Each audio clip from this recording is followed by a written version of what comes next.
Good evening and welcome. My name is Chase Rend, and I have the privilege of being the executive director here of the National Building Museum. And we're delighted that you could join us to celebrate the Henry C. Turner Prize for Innovation in Construction Technology. Named after the founder of Turner Construction Company, this prestigious award recognizes exceptional leadership in construction technology and carries a cash award of $25,000. Since its inception in 2002, the Turner Prize recipients have included architect I.M. Pei, engineer and builder Charles A. DeBenedictis, the U.S. Green Building Council, Gary Partners and Gary Technologies, and Engineers Without Borders USA, among others. Tonight, we are very proud to honor the Society of Women Engineers for its more than 60-year history of giving women a unique place and voice within the engineering industry. Bravo.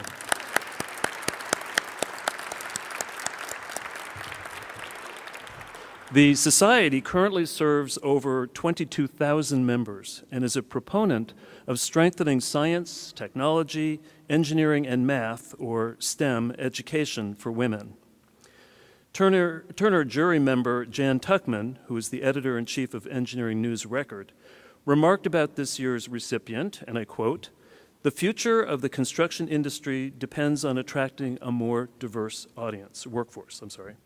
The Society of Women Engineers is a driving force in bringing women into engineering careers through training, networking, scholarships, and outreach." Fellow juror and past president of Turner Construction Company, Hal Parmalee, added, "The selection and recognition of Society of Women Engineers is long overdue. Women have been a welcome force to the team of people who are in construction. Their professional leadership contributions have not only enhanced the process of construction, but the quality of facilities for the end user, the public at large." We here at the museum could not agree more, and we look forward to tonight's presentation that will make a forceful case that a diverse workforce is a more productive one. Society of Women Engineers Executive Director Betty Shanahan will argue that to ensure our workforce more closely mirrors today's society in race and gender, we must start by introducing K-12 students to science, technology, engineering, and math. I would like to personally thank the Turner jury for making this remarkable selection.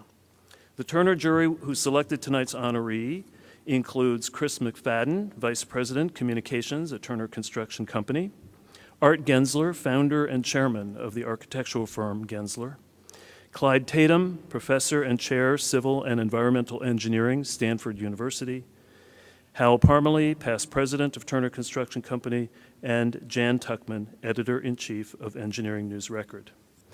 And of course, we must give a very special thanks to Turner Construction Company for establishing an endowment that supports the annual Henry C. Turner Prize and for their continued and long-time support of the National Building Museum.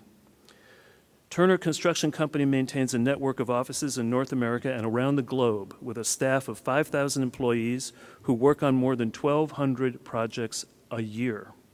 With $8 billion in annual construction volume, they are leaders in the industry's major markets. It is my great pleasure to welcome to the stage Peter Davoren, President and Chief Executive Officer of Turner Construction Company. Peter?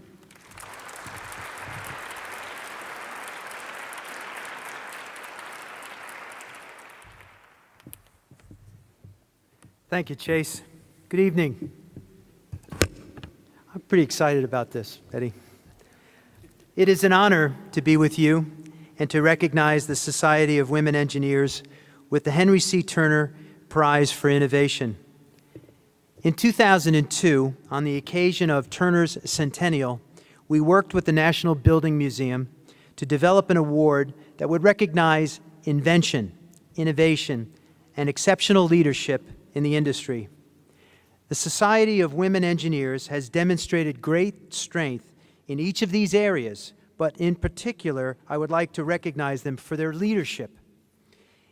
In their more than 60-year history, I understand it's 62 to be exact, they have given tens of thousands of women a community and strong voice to drive positive changes in their own lives and our industry.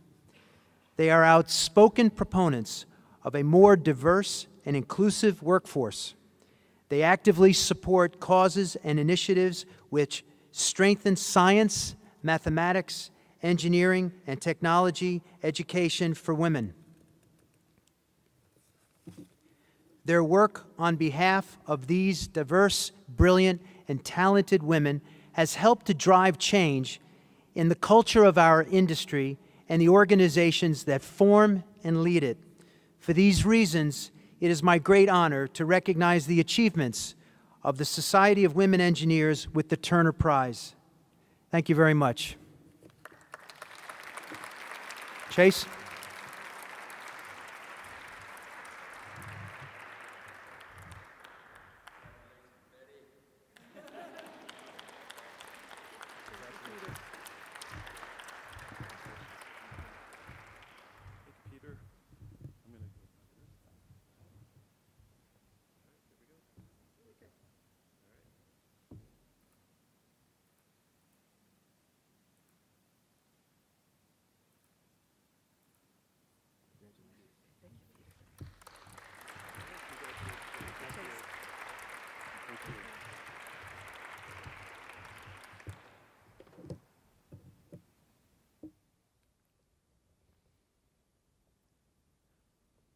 Well, good evening.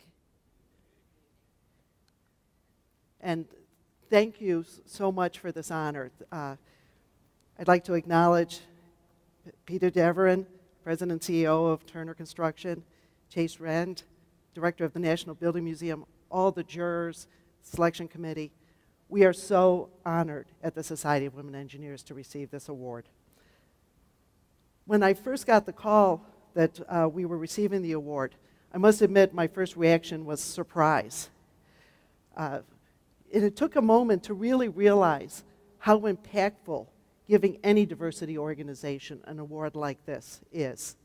It speaks volumes about the Turner Construction Company. It speaks volumes about the National Building Museum that to so tightly link diversity and innovation. So thank you. I'd like to acknowledge that some of our sibling diversity organizations are with us tonight, too. Dr. Carl Mack from the National Society of Black Engineers, Janet Koster from the Association of Women in Science, and Michelle Lozama from the GEM Foundation. Tonight I have the opportunity to make a few remarks and hopefully do justice to the honor that we've received. I'm standing here not as an individual, but actually as a representative of 62 years of history. The Society of Women Engineers was founded in 1950, when that group pictured there of women and men came together feeling the need for such an organization. And from our beginning, we've been an organization of engineers and engineering students. Tonight, I will be speaking on behalf of the Society and focusing on gender diversity. But let me begin by acknowledging that it is very important to recognize that we are speaking on behalf of all diversity in the engineering profession, in the construction industry.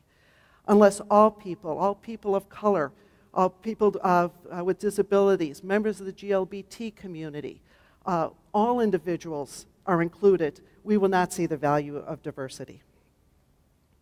I also will speak on some of the challenges of really creating inclusive organizations. And also let me begin by acknowledging that SWE itself is on a journey. Our society struggles with our own diversity and how to make our own society better through diversity. So as I talk to you, I may often be saying things for ourselves. So let me just start with a couple of quick statistics to set the stage. And before we even start to talk about diversity, just the importance of getting young people into engineering and interested in engineering, regardless of gender or other demographics. The United States has a much smaller percentage of our students earning engineering and natural science degrees than a lot of the other countries in the world. This is very important if we're concerned about our country's competitiveness. It's through innovation that we're going to compete globally and it's through engineers we're going to have innovation. But we also have major gender disparities in engineering. This chart shows the percentages of students entering college that intend to major in engineering and then actually graduate in engineering. And first of all, there's two sad statements there. One is the fall off, if both genders, of who drops out of engineering studies. But secondly, the very small percentage of women students who consider engineering. Likewise, you can look at a similar numbers for people of color. The United States right now gets most of our engineering students from white men, but that's only about a third of our country's future labor force. And maybe more importantly, we're not leveraging our country's sustainable competitive advantage in a global world, which is our diversity as a nation. So why do we even care about innovation? What difference does it make? Well, the National Academy of Engineering a few years ago worked with leaders throughout the world to come up with what are the top challenges of the 21st century. And these challenges are listed up there, but they also can get categorized into four big categories. The first is our planet, our energy, environment, sustainable development, dealing with global warming. The second category is tied to health and the delivery of medical care. Third is reducing our vulnerability to human and natural disasters and threats. And finally, the kind of the fun, expanding our capabilities as humans and just the joy of living as humans. And I'll argue that all four of those are actually very much tied to the construction industry, and maybe most obviously the top left box, but also the joy of living. So let's look at maybe just a few examples where that might fit in. And I'm going to share a few examples from kind of my home and my general area. This, and actually a few projects that Turner's been involved with. This is the new Peoria International Airport. And from a sustainability side, the sustainable development that goes on there are something that we can really say addresses some of the needs of development, but also just the beauty of the building and the joy of being there. Innovation and developing urban infrastructure isn't just tied to new development too. This is the Everett Mckinley Dirksen Federal Building in Chicago, just a few blocks from where SWE headquarters is. And this building is being retrofitted now to improve its energy efficiency and working towards LEED certification. This building also has a special place in my heart because I saw my father take his oath as a citizen in a courtroom in that building.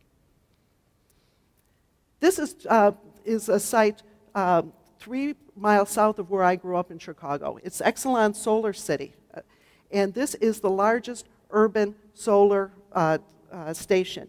1,500 homes get their electricity thanks to Exelon Solar Station, and a great example of innovation for taking advantage of alternative energy sources.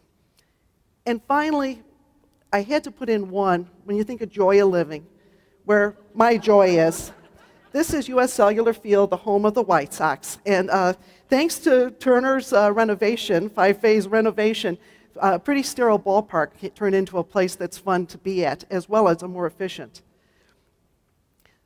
So it's very easy to start to think about how, in just very tangible today activities, innovation starts to address these challenges. Never mind some of the much broader 21st century challenges. So it's important to really drive innovation. But where does innovation come from? Well, I love this quote from Scott Page. Scott Page is a researcher. He does a lot of research on complex systems at the University of Michigan. And Dr. Page talks about how progress and innovation depend on leveraging differences.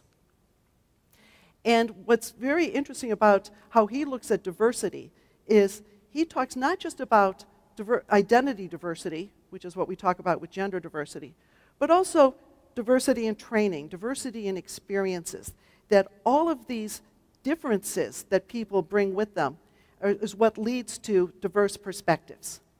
And what leads, and diverse perspectives lead to better outcomes and better solutions.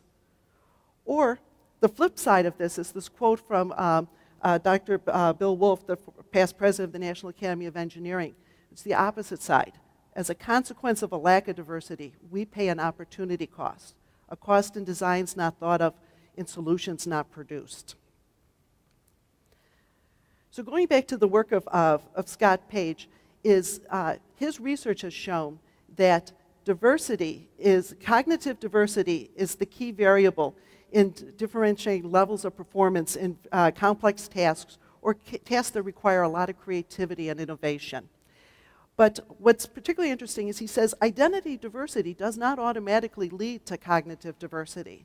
And the example he gives is that medical training takes diverse teams and trains them to think very much alike so that a lot of the cognitive differences go away. I think this is very important for some of the discussions when we talk about encouraging children to study engineering or actually have people in the workplace. Because very often when we want to include women, include others who are underrepresented, we say, well, let's train them to be effective in the current system. Let's train women to negotiate like their male colleagues. Let's train them to communicate like their male colleagues. And the more women are trained to become like their male colleagues, the more we lose that cognitive diversity.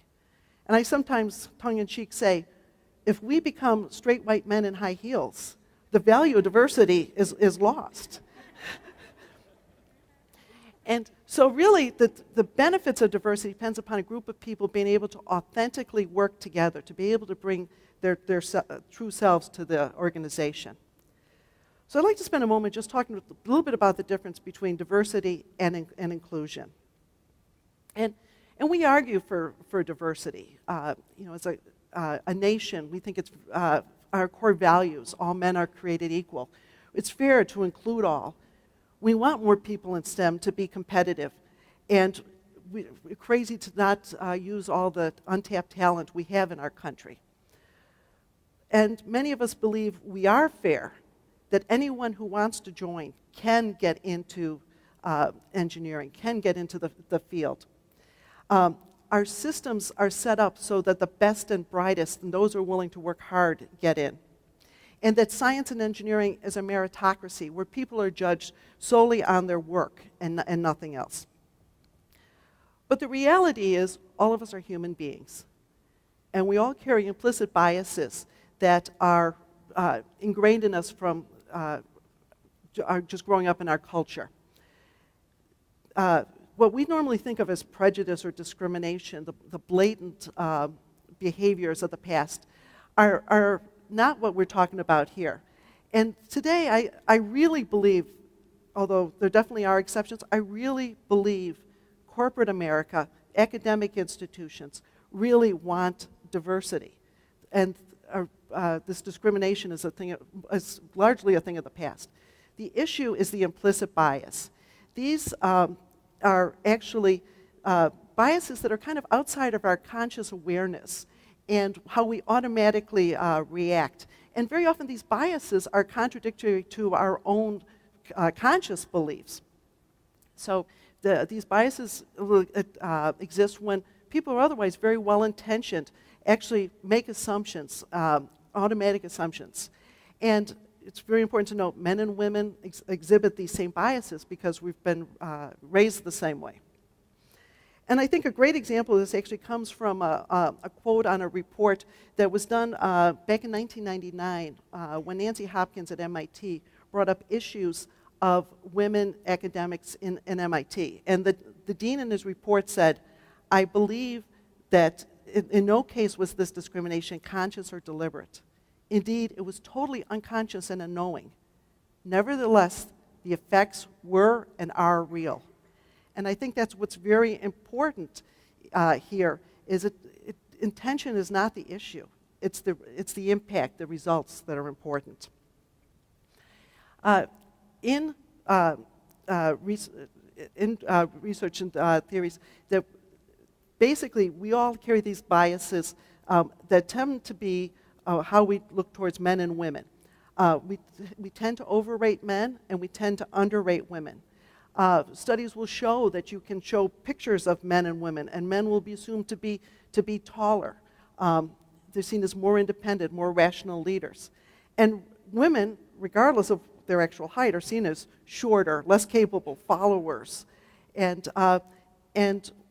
what's damaging about these schemas is that when we look at professional success, when we look at who you want to put as an engineer on a project, those schemas actually fit men, not women. Now, sometimes these differences are very small. Maybe it's just one opportunity on a project or a little less exposure for one person over another based on a schema. It does not take much of a difference to actually have a huge impact. And if you model an organization, a 1% advantage for one group over another, when you move up 8 levels in an organization, means that 65% of the favored group will be at the top level, at that 8th level. So one of the real challenges for organizations, for academic institutions, even in schools where children are getting opportunities, if you keep losing out in opportunities, this is going to multiply. So for any of you who are employers or any of you who are working with students, look at what some of these small advantages, small disadvantages can really add up, and really think about the financial support a student gets, the evaluations, the recognitions, the networks they get to be a part of. I'd also like to talk briefly on the topic of the illusion of inclusion. Some of this work that I'm citing here, and I probably should have noted at the beginning, none of this work is my own. I'm an engineer. So I'm standing, as they say, I'm standing on the shoulder of giants and very greatly abstracting some very strong research. But Cheryl Legan at Georgia Tech wrote a paper on the illusion of inclusion for SWE for our 60th anniversary journal. And what's very interesting about this illusion of inclusion is that all of us start to assume, because women are better represented among engineers, we believe they are better represented amongst engineers and more successful because we see a few. So we have a woman in our organization. We have a woman in an executive position. We see women with degrees in that. So kind of like declare victory. Yes, we're an inclusive organization. But women are often, and other underrepresented groups, are often relegated outside the inner circle. They're in the outer circle. And to really look at the inclusion in an organization, who is making the decisions? Who controls the finances? For professional societies, who receives the awards? Who becomes the fellows? Who gets the primary research students? Throughout, by looking at where the power is, you actually see how truly inclusive an organization is. I'd like to spend just a moment on, since we have so many here from corporate America, on introducing a study on retaining women in corporate America, because I think there's some very strong practices that we can all walk out with. This report is called Stemming the Tide. It was released in March of 2011, and it's available for free on the web, and it's out of the University of Wisconsin, Milwaukee, Dr. Fawad and Dr. Singh, on their Power of Women project on women's engineers retention. They actually followed up to a study that the Society of Women Engineers had done in 2007 on retention of women in industry. And they looked at 3,700 women who graduated with engineering degrees. Some never entered engineering, some entered and left, and some stayed. And they looked at the differences between these women.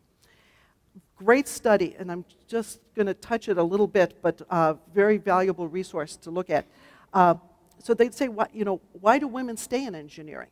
These are women who feel supported in their careers. They're happy with their bosses and their coworkers.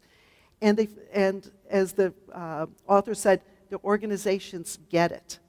They recognize their contributions. They care about their employees' well-being. They provide clear, transparent paths to advancement.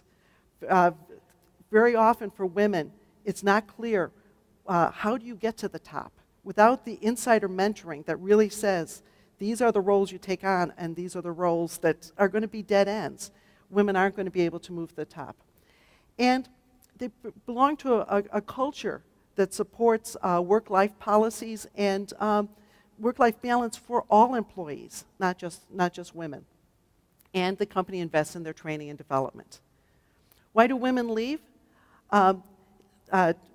Role-related pressures, hostile climate, inadequate training, inadequate opportunities, and not an ability to see where the opportunities are.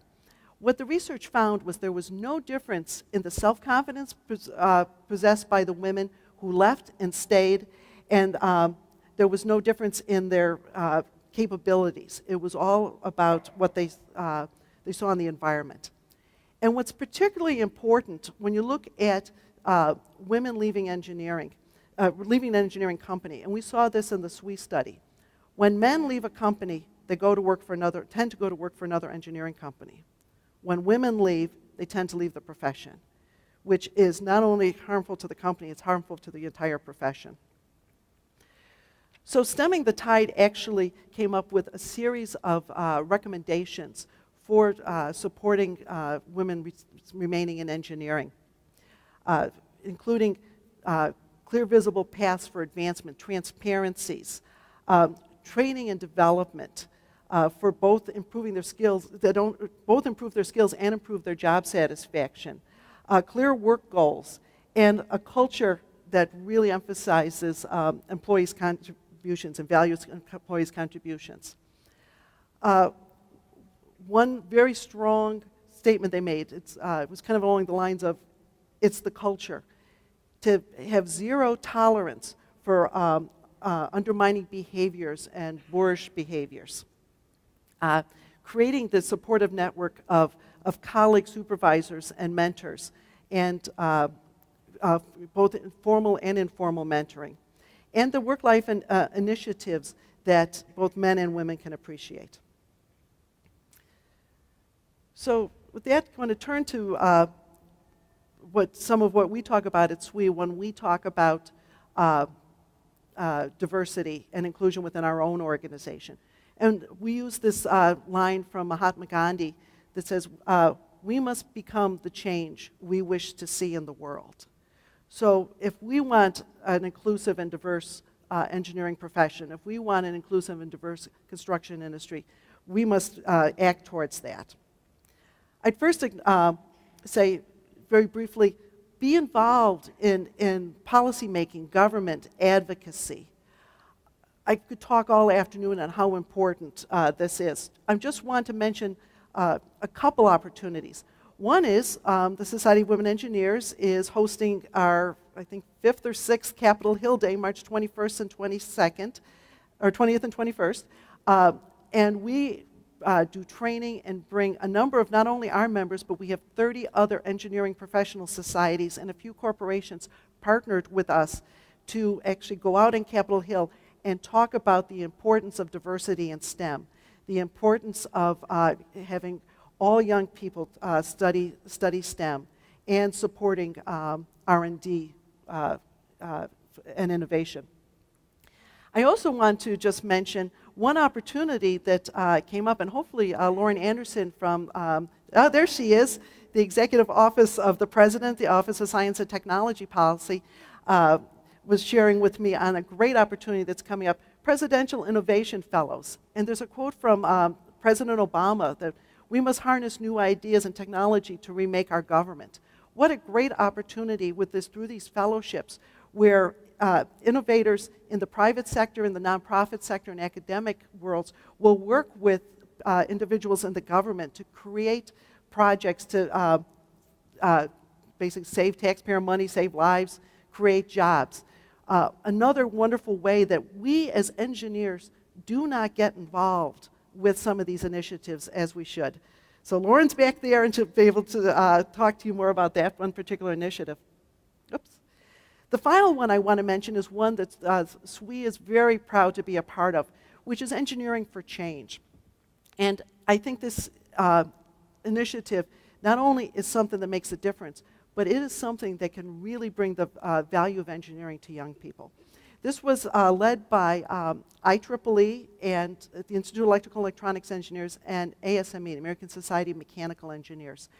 And what they looked at is that the 21st century is, could be looked at as an age of extreme inequity. 1/4 of the world's people lack access to electricity. 1 in 6 lack access to clean, safe drinking water. And a child dies every 20 seconds in this world due to not having clean water. The opportunity, as Engineering for Change says, is to actually change the 21st century from this age of inequity to actually the age of extreme innovation, and to create a platform where engineers, technologists, NGOs, communities all come together to start to solve some of the world's really basic problems. And the goal of Engineering for Change is to bridge technology and humanitarian development so that through open source technology. I have put the website up there, engineeringforchange.org. SWE is very proud to be a sponsor of Engineering for Change. And we also should acknowledge that one of the previous recipients of this prestigious prize, Engineers Without Borders, is also one of the main sponsors of this. And I really want to reiterate how not only is it a valuable contribution, but this is how we tell young people what engineering is all about. So let me wrap up very briefly with a little bit about effective outreach to all girls and boys. And this could be a talk that would go on for 2 days. So instead what I'm going to do is actually give you a few resources that I hope you will take advantage of. The first is one that thanks, I know we have some from the National Science Foundation here, thanks to the National Science Foundation. SWE actually partnered with the National Society of Black Engineers, Society of Hispanic Professional Engineers, American Indian Science and Engineering Society, and Barbara Bogue from Penn State to put together a program that takes all of those items I was talking about earlier, understanding implicit bias, and going beyond that, building cultural awareness, developing training so that when we, as engineers, go out to work with young people, we approach them in the world they live in, from their cultural perspective, from their gender perspective.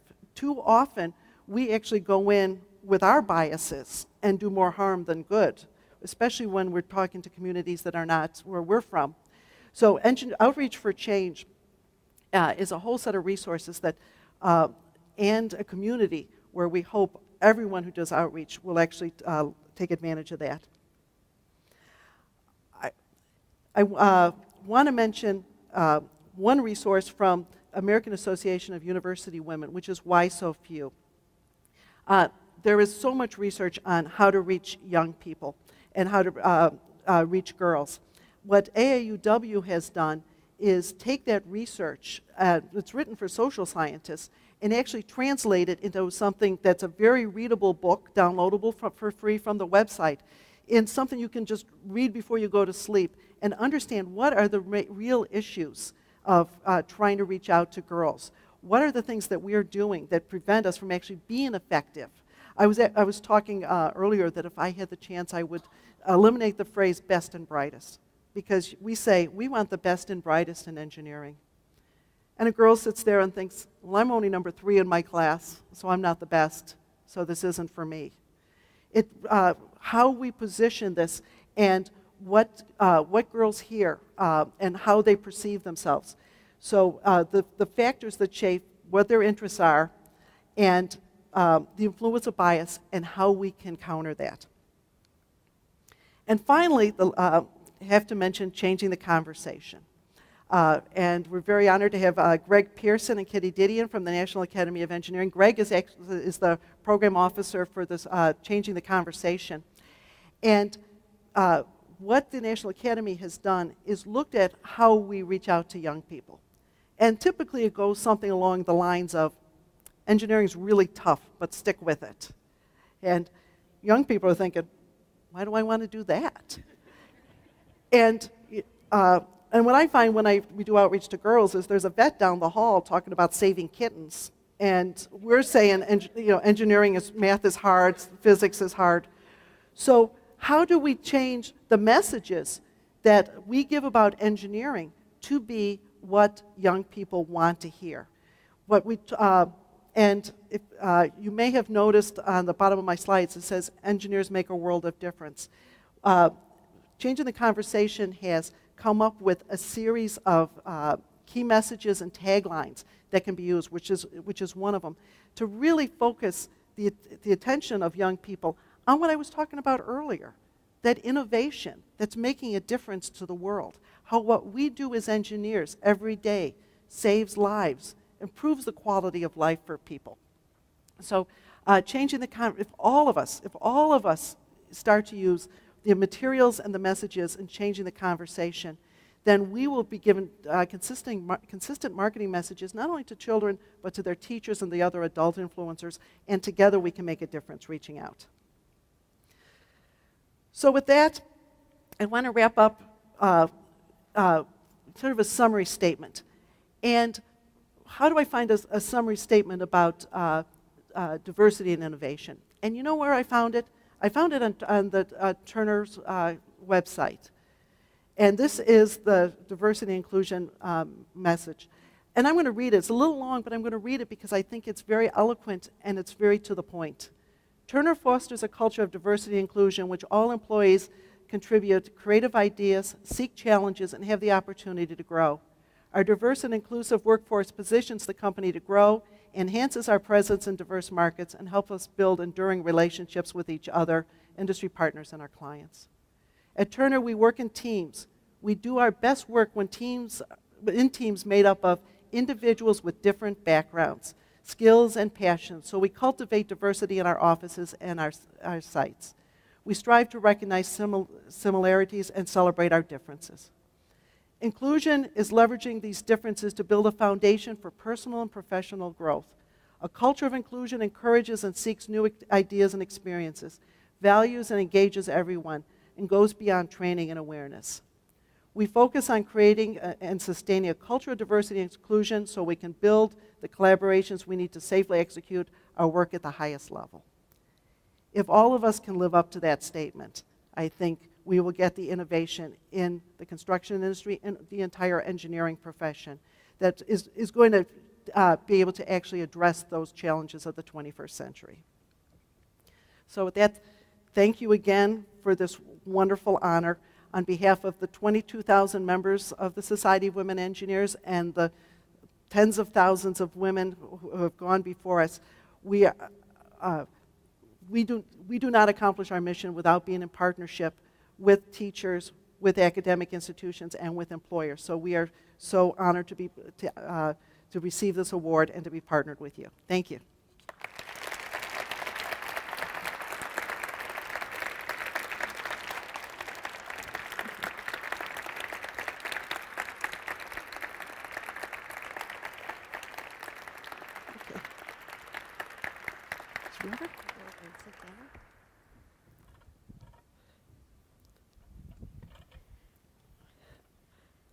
Good evening.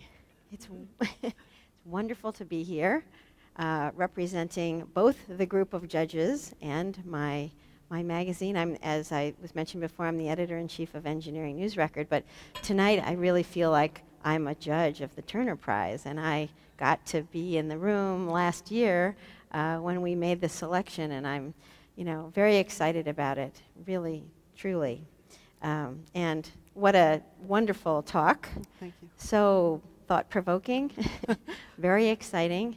I'm going to kind of read the minds of the audience and ask the question that I think everybody is wondering about. It's the $25,000 question. What are your plans for this wonderful, wonderful prize that you have won? Well, first of all, I'm reading the minds of the sweet leaders out there. And I acknowledge it's our board of directors who will make the ultimate decision. So I think I can tell you two ideas that I'm very interested in. First is it's very important to recognize women. the more we have women in visible positions, the more we celebrate successes, I think the more role models we have for young people and women coming up through the pipeline. So I think we have an opportunity to really expand our awards program beyond the number of awards we already do. The second maybe is a little bit of an exposure, but we've worked very hard at trying to improve our own inclusion in the Society of Women Engineers.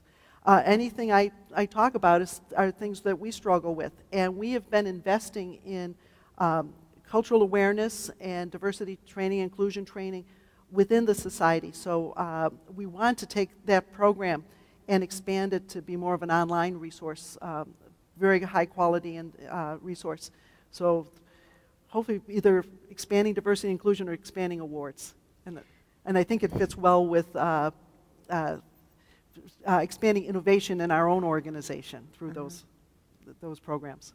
Well, that's really actually kind of provocative to think that your own organization struggles with diversity also. I mean, could you tell us more about, that little soul searching that you go through in terms of how could you be more diverse? Well, it's almost challenging to realize that, because I think our own bias is, we're a diversity organization, we have it figured out. But when we spend some time really talking amongst ourselves, it becomes clear that we tend to be very white, we tend to be very straight, we tend to come from higher socioeconomic backgrounds,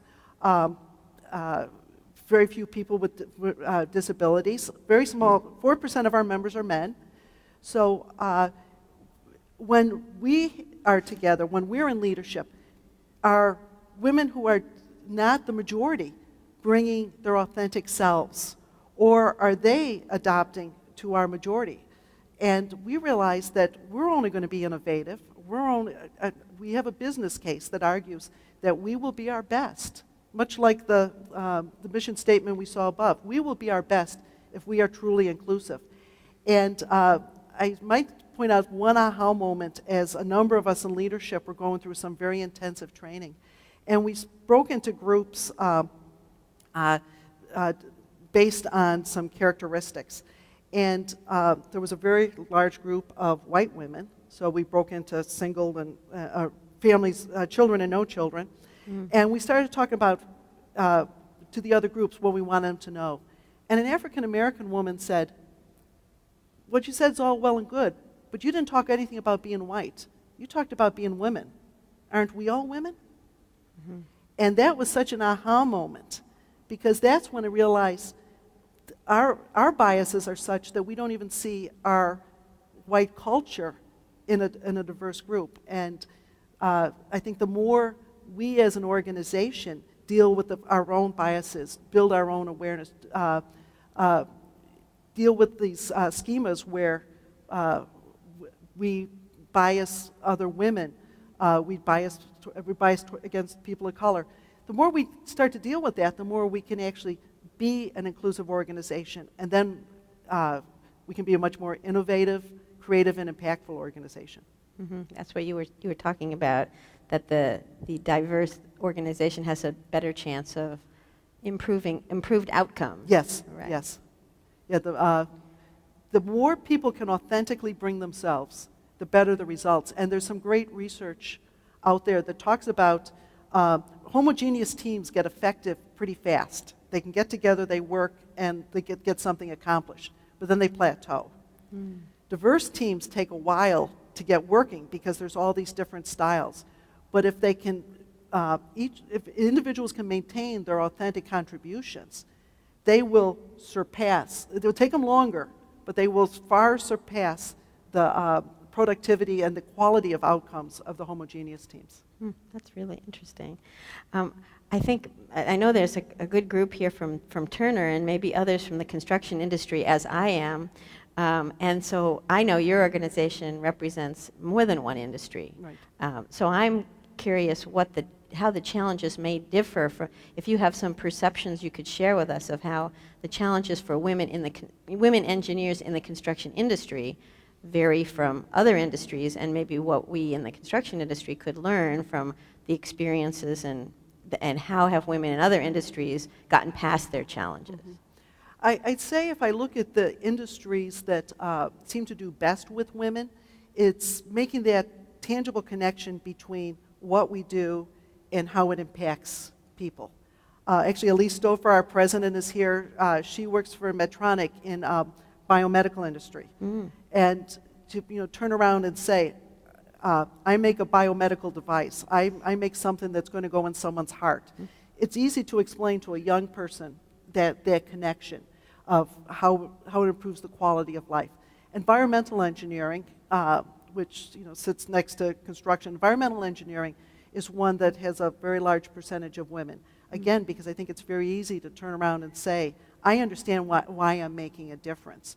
So the more construction is seen as an industry that's about improving our spaces, first of all, improving the environment. I don't think young people understand at all what it means to do construction and development in a very sustainable way, and all the innovation that's needed there.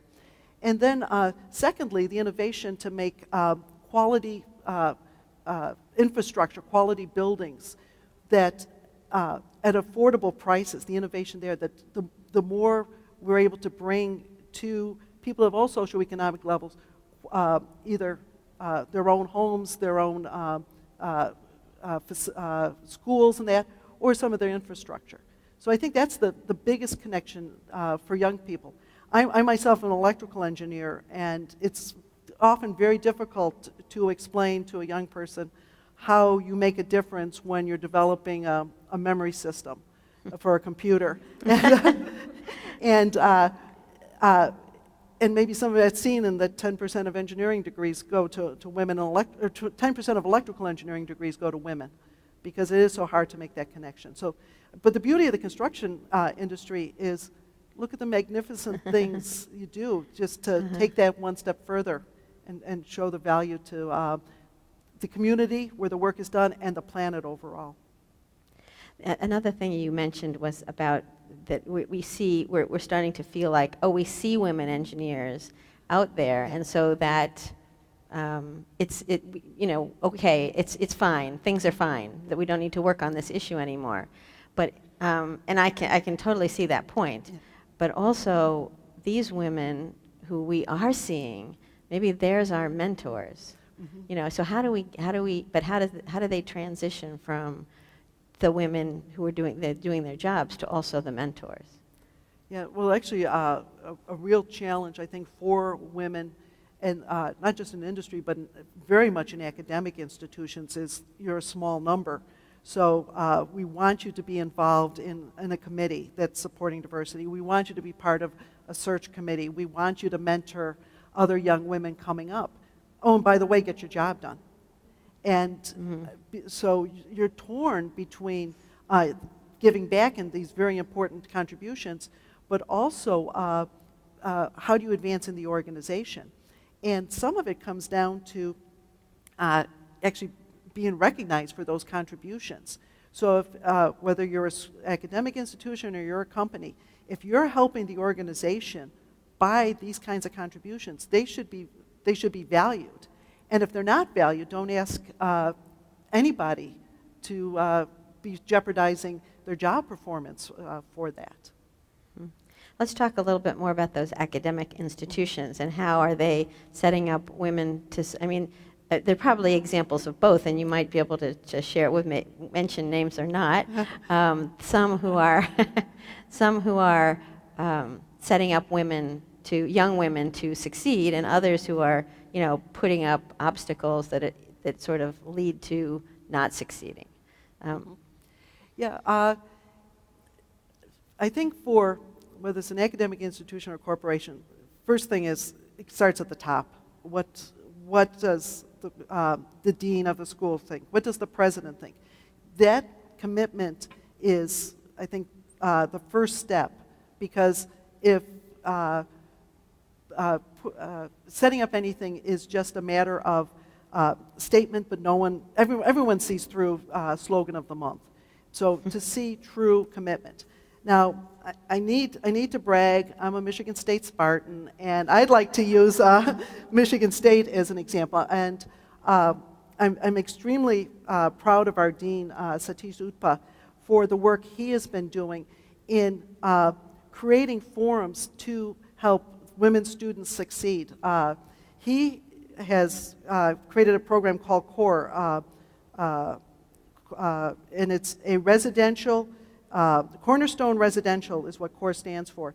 And all, or almost all, freshman engineering students live together in a dormitory where they're advised, they take classes together, they have labs, they have all kinds of resources available to them in the dormitories. And they bring all the women students are living together with each other and with the male engineering students. And really investing a lot of time in showing these young people through actually corporate partnerships what difference engineering is going to make. And I think done a real nice job of bringing engineering make it real for the students. Mm-hmm. And when we get to the workplace, you mentioned the corporations and the academia. When we get to the workplace, what do you think needs to change? I think one of the real challenges in the workplace, and especially when I have the ear of senior executives, is I really believe senior executives understand how important diversity is to their bottom line. There's times I sort of joke that I'd like to make a mutual fund out of SWE's partners because I believe their bottom lines are going to be stronger because they so value diversity. But the challenge becomes the executive suite talks about these things, but who do young engineers work for? First level managers. And several years ago, a report came out, a congressionally mandated report, the ComSat report, talking about women and minorities in engineering. And one of the barriers they found for women and minorities was what they call risk-averse managers. And when you think about it, who's like about the most risk-averse person on the planet? A first-time manager. So what do we tell the first-time manager? Be on schedule, don't watch your budget. Oh, by the way, we're cutting back on travel. Then we have say a young woman come up and say, oh, I'd like to get involved in these activities. I'd like to do, I'd like to go to a SWE meeting. I'd like to, and what does the first-time manager say? Time out of the office, going to mess up the schedule. Oh, it's going to travel. I can't spend that $500. And so I think one of the real challenges is translating these corporate initiatives into day-by-day decisions that first-line and second-line managers are making. And it's easy to say it here. I know it's very hard to do, but I think this is one of the real challenges for corporations. Well, I think that I've got lots of questions. We could go on continue our conversation, but I also want, and I know it's part of the program, to let the audience ask some questions as well. It's a little bit hard for me to see out there because these lights are very bright, but oh yes, Scott has a mic. So if you just raise your hand, I'm sure some of you have some. There's somebody over there. Ooh, very bright.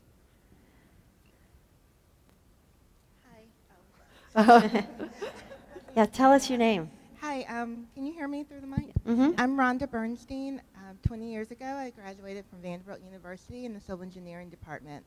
And at that time, the civil engineering department is the smallest department at the school, and there were 30 of us in our class.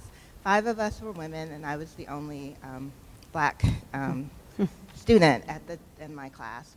But what I'm concerned about is that I just had an intern this summer, also from Vanderbilt Civil Engineering Department, and there's still only 5 women students in her class. I mean, they still only have 30 total, but there's not an increase. So I'm curious how this is sort of nationwide, if the number of women in engineering schools have actually increased over the last few years. Yeah, actually, if you go back to 1985, that was the peak of engineering degrees being given out in the United States. And since 1985, if you kind of, do a little averaging, the number of women has increased slowly. So, and off the top of my head, I don't remember the numbers, but it's been like from 10 to 15,000 in absolute numbers. What happened in 1985, though, is the number of men getting degrees actually declined, and that continued to decline through 2005. And so it looked like in some ways almost that we were making more progress with women than we were, because the numerator was growing slightly, but the denominator was decreasing, so the percentage changed.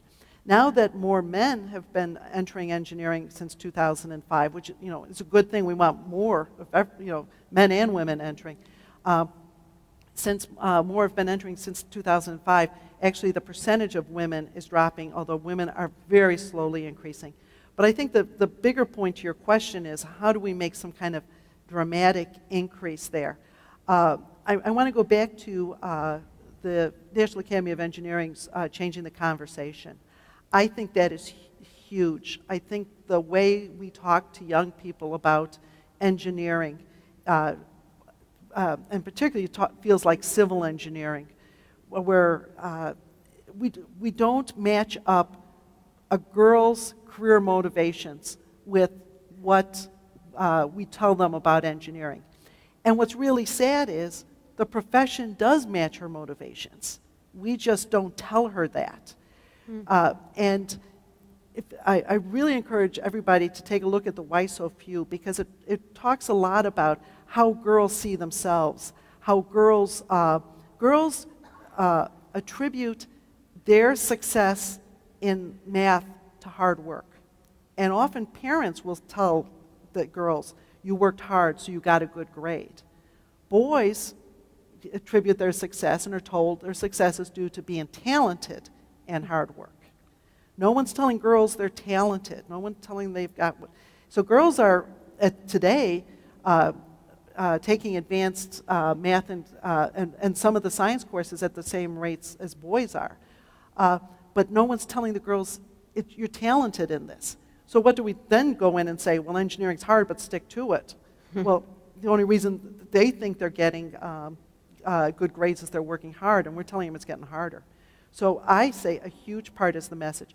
And another part that's very, very important, and it goes back to what Jan was saying, that's hard, is to be the mentors for the girls and their adult influencers. And one thing that we've been doing a lot with the Society of Women Engineers, and all these resources are on our website. We have a couple big outreach programs. One's called Wow, That's Engineering.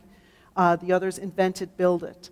And in both those programs, we have a major piece for the parents, the teachers, the Girls Inc. volunteers that come with the girls to these events. Because the public understanding of engineering is not just girls. It's the general public. So we finally get some little girl all excited. She goes home, and her teacher says, no, it's not for you, or her mother says it's not for you, or I don't understand it. So in some ways, I almost think we'd be better off getting the girls to a certain point, but putting a huge push on the adult influencers who will sustain that after we reach out to the girls.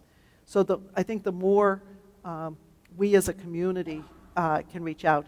And one of the things that we did Outreach for Change is, because the majority of engineering is male, because the majority of engineering is white, it can't just be women reaching out to girls. It just can't be African Americans reaching out to African Americans. The entire engineering profession needs to reach out to all children.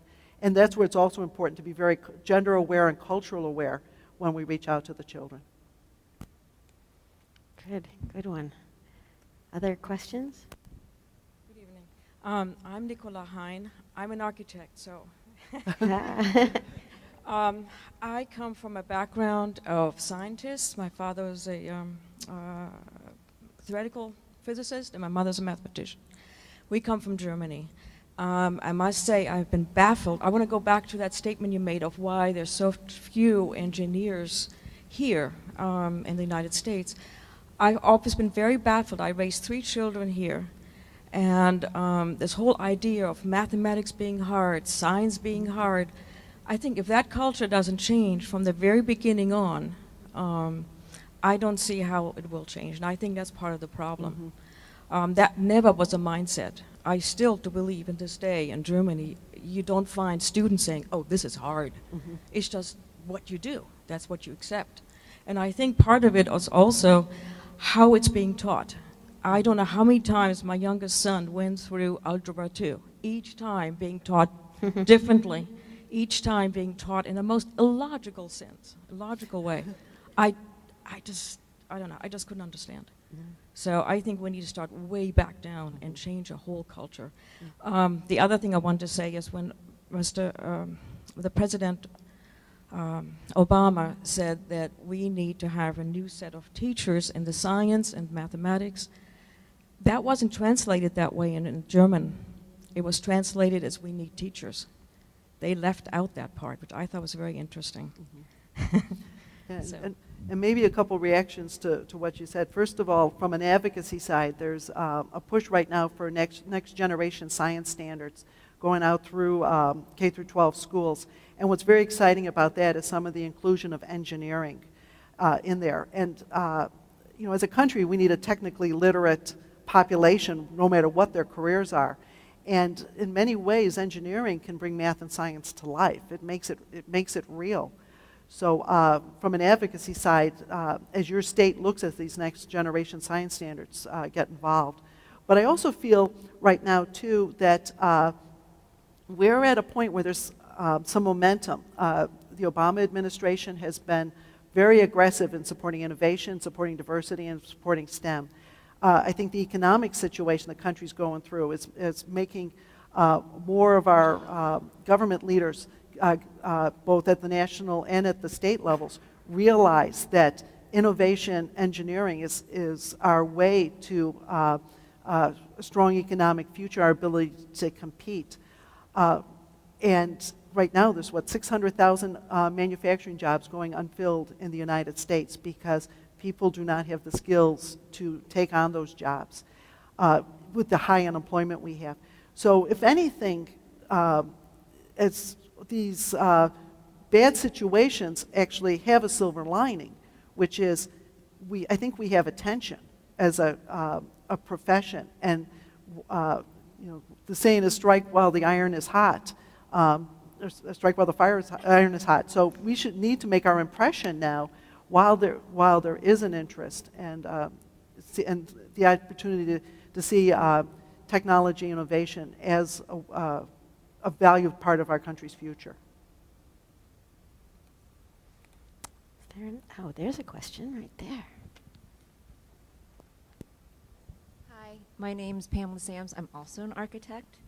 I really enjoyed your presentation. That was really interesting. And in a partnering field, what we seem to think anecdotally is that we have a lot of women entering the profession, but when we look around, we don't see so many of them staying past sort of that first management level because of the commitment that the profession often asks in time, and or you see women having to make a decision to not have a family, you know, and not take on that kind of responsibility outside.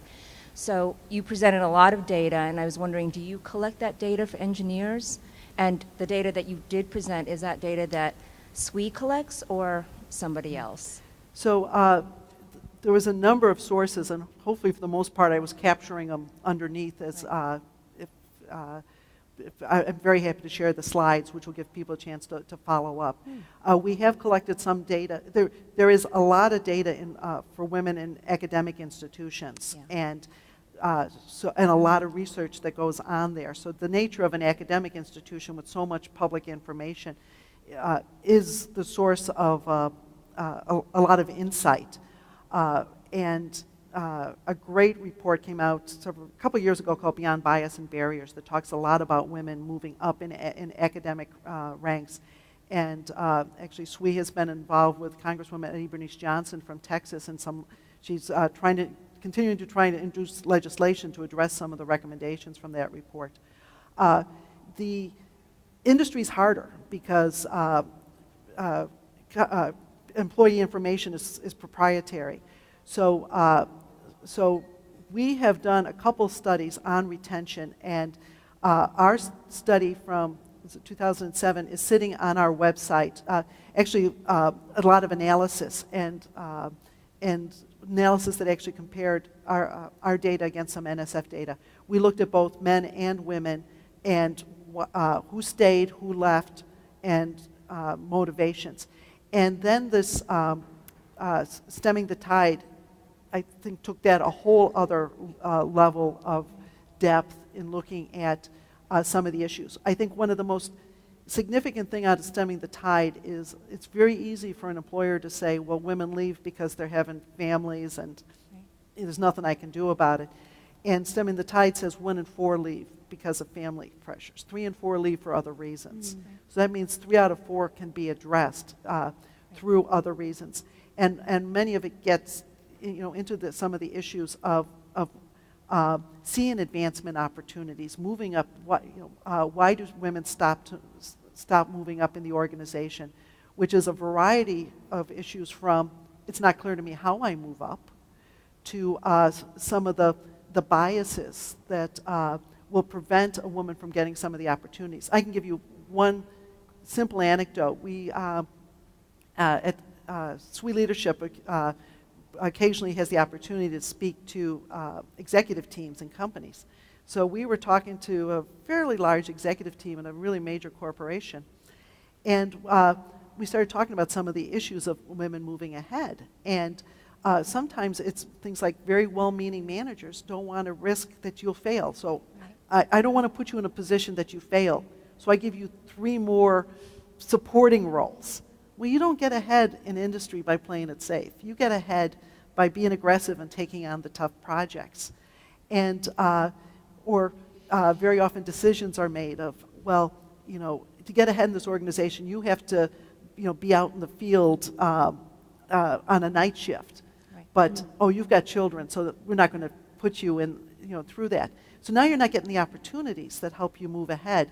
And we're telling the story, and all of a sudden, 2 VPs said, we just did that.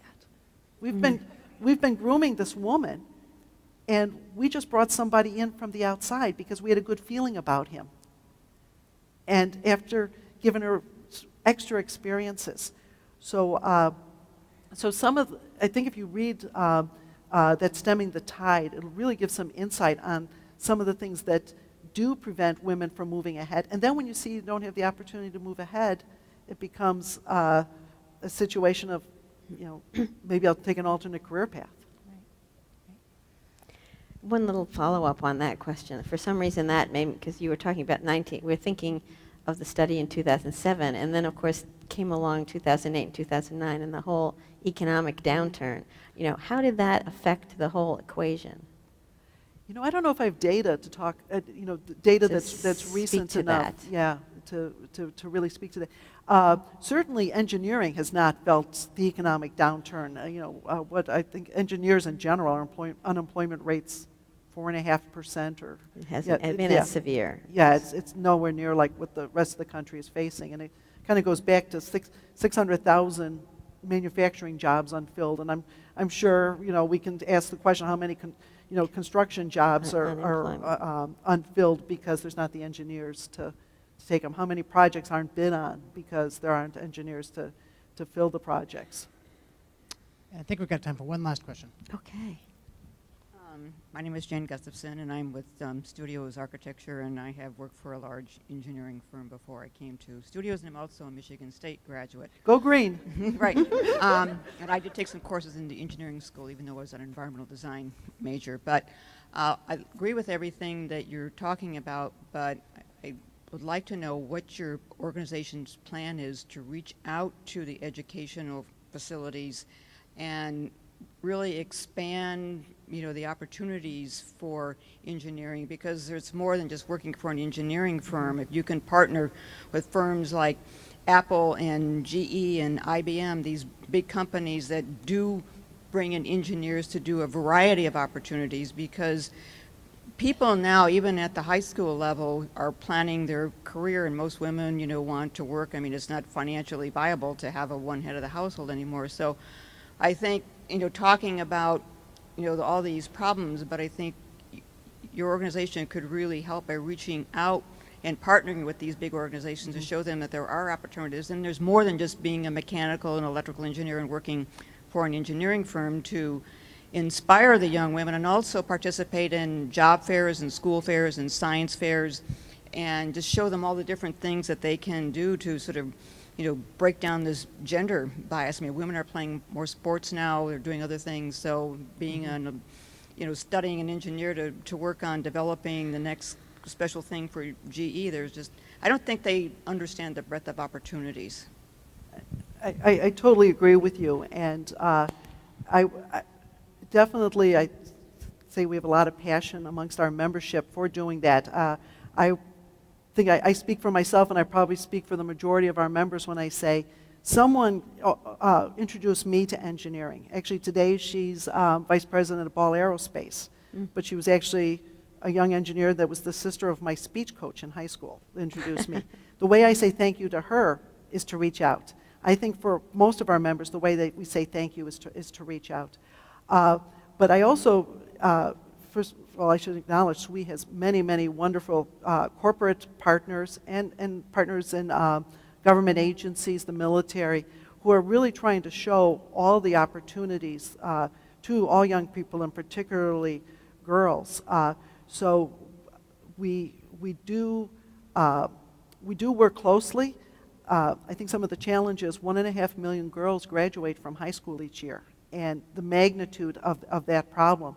So that's where I think some of our advocacy work also gets to try and go enhance not just the reach with the girls, but also really trying to get teachers to understand the opportunities for girls, because teachers influence them, get their parents.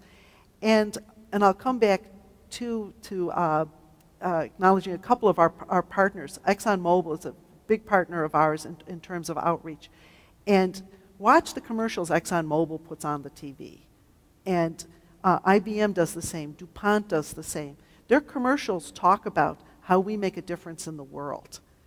And those are the types of partnerships where they take these messages that resonate with young people and broadcast them in a way that only a major corporation can. So I think I agree with everything you say, and I think we as a whole profession have to continue our efforts and really take advantage of the economy today, the political situation, the political environment that's really making it possible to have more impact.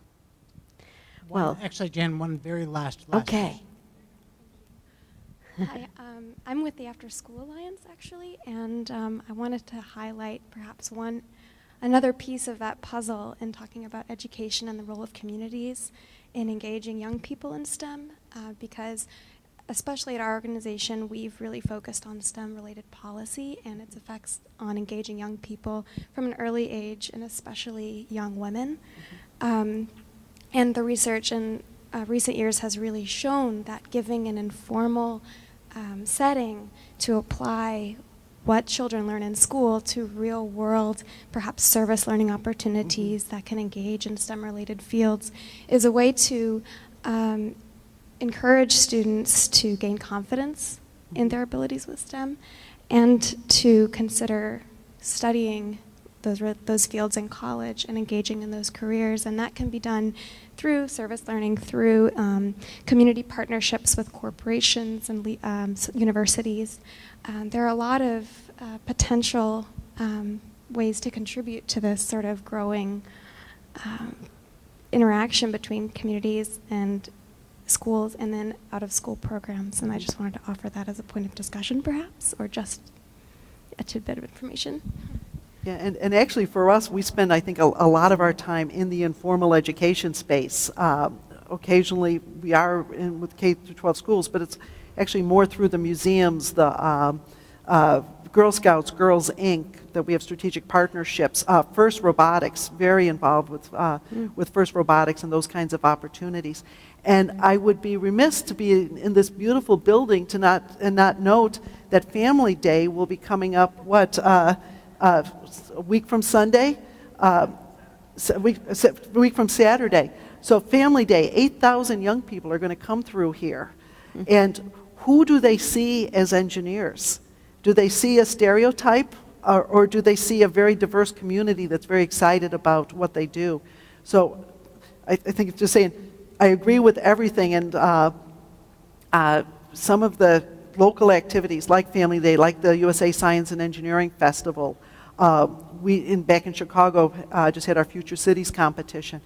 And get involved, especially all engineers, but especially women, people of color, to be judges, to look at as a competent, happy. Yeah, important to look happy, but that you like your career, you're having fun, you're making a difference, and you look like them. That's what's really appealing. Right. So, thank you to everyone in informal education. You make so much of a difference. Thank you, and thank you, Betty, for coming here today. Thanks to Betty, to the Society of Women Engineers, to Turner, and the National Building Museum. And here's Chase. Thank you, Betty and Jan. That was a great program. Thank you so much. I had a question from the audience about the Family Day. So let me just tell you, it's a week from Saturday, 10 to 4, I believe. And it's really exciting because it's very interactive, lots of different activities for families to become involved and learn about engineering, which is exactly what we're all here for tonight. So, so please join us. I want to congratulate the Society of Women Engineers once more, and I want to thank the Turner Construction Company for sponsoring and helping to make this happen. So congratulations again.